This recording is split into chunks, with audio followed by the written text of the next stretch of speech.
So we left DC about, how long ago? About an hour and a half ago.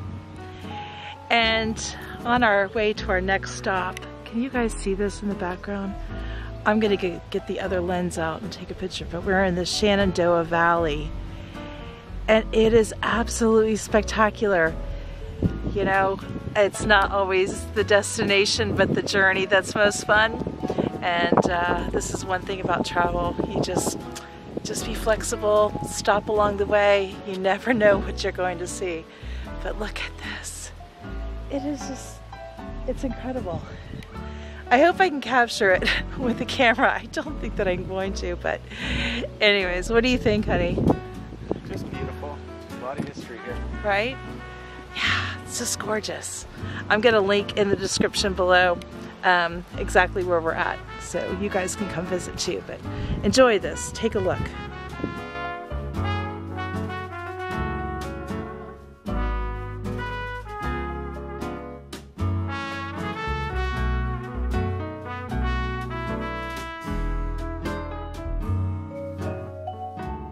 Hey everybody, welcome to Lexington, Virginia. We're not in Lexington, Kentucky, which we have been there. I'm gonna link that up here. Totally different states, but one thing they do have in common is they were both named after Lexington, Massachusetts, where the first shot of the Revolutionary War happened. So it's a little bit of history there. We're gonna take you through this historic town, which was established in 1778, I believe it was. I think so. Yeah, I think that's it. I keep forgetting that. Anyways, and there's a couple of really exciting things to see here. There's the Military Institute, right, honey?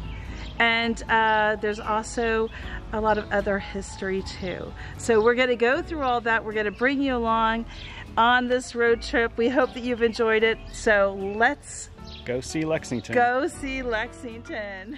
Let's explore Lexington.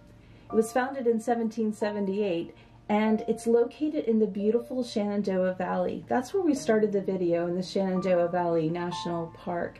Current population is about 7,000 people. Lexington is home to both the historic Virginia Military Institute, or VMI, and the Washington Lee University.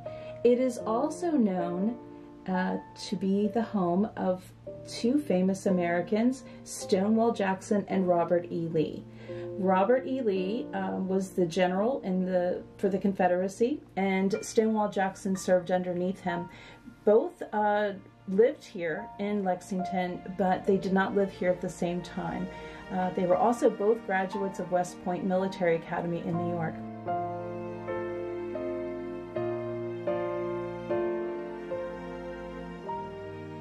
Stonewall Jackson bought this house here in 1858 with his wife Mary Ann, and it was the only house that Jackson owned. So let's go take a tour. Welcome to the home of Thomas and Anna Jackson. Love to entertain family and friends here in their best parlor. And of course, if you're going to be entertaining family and friends, you want to make sure you have some of the finest furniture. The Jacksons love to take trips up north every summer, and that's where they purchased their furniture.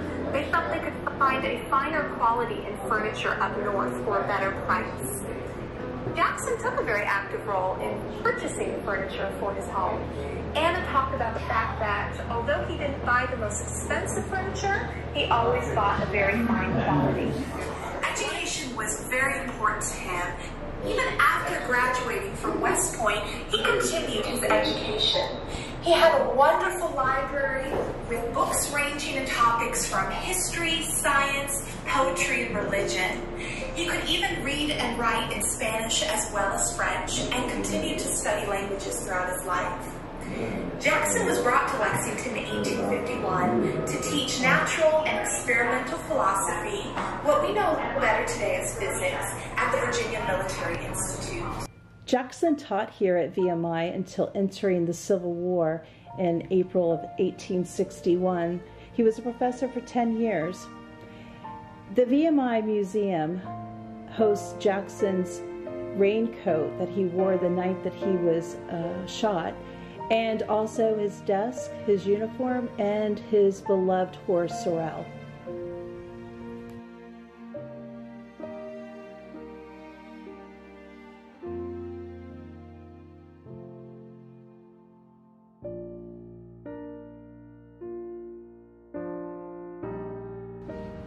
This is the burial site of Stonewall Jackson here in Lexington, and his family, his wife Anna and Mary. I believe his children are here too. Those lemons have been thrown here because he was known to eat lemons while in the battlefield. But we brought you to Chancellorsville and showed you where he was shot, and then we also brought you to the house where he actually passed away, and then his body was brought here and it lies in rest here. Here it is.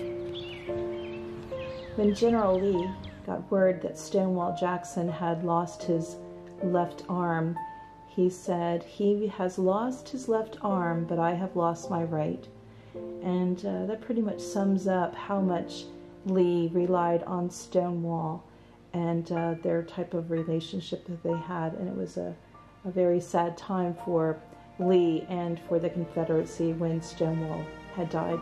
And even other generals that were with the Union, some that Stonewall had gone to West Point with and served with in the Mexican War and some other wars prior to the Civil War.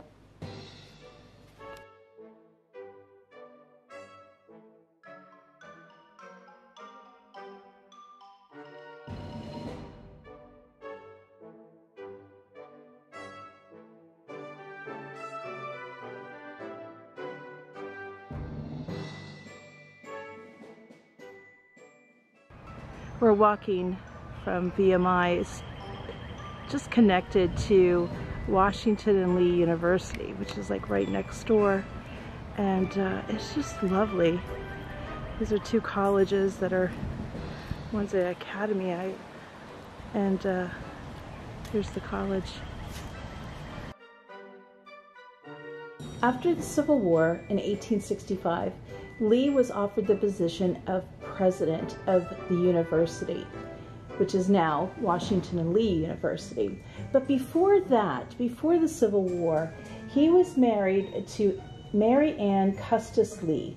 She was the great-granddaughter of Martha Washington, who was the wife of President George Washington, and they lived at the Arlington House, which is in Arlington, Virginia, which is now known as Arlington Cemetery. The house is still there, and you can visit it.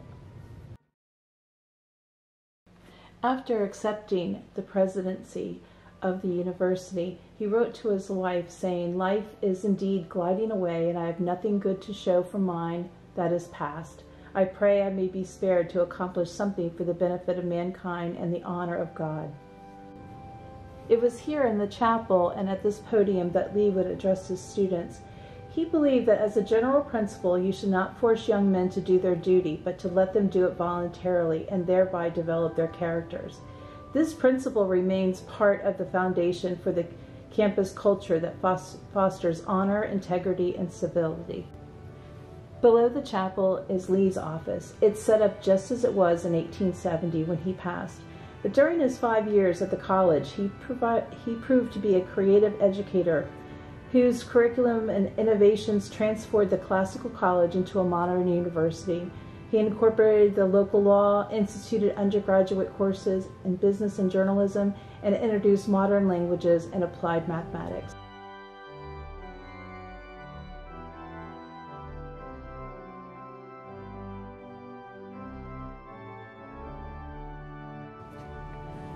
On October 12, 1870, at the age of 63, Robert E. Lee passed away. He's buried here at the chapel, and his family also is entombed here, including his wife and his children and grandchildren, and as well as his father, who was a soldier who served under George Washington in the Revolutionary War, and also gave George Washington eulogy at George Washington's funeral. Yeah. So we're showing you around here right now. We've just left the chapel where Robert E. Lee was buried. I know that we're showing you a lot of history in this road trip, we love history, right? We're buffs. We're buffs. And we think it's important to share and to have you guys go and visit some of these places and learn for yourself of our past here in America. And anyways, it's just, and being a military family, we always enjoy that, and seeing the museums and learning about past generals and heroes and people that gave their life for our country. And it is Memorial Day weekend, so we are here and remembering all of those that gave their lives to our country. So we're going to continue the tour. We're going to go downtown, I think, right now, and maybe get a bite to eat for lunch. So hope you're enjoying this tour, and maybe you're learning something too. Let's go. Let's do that. Let's do that.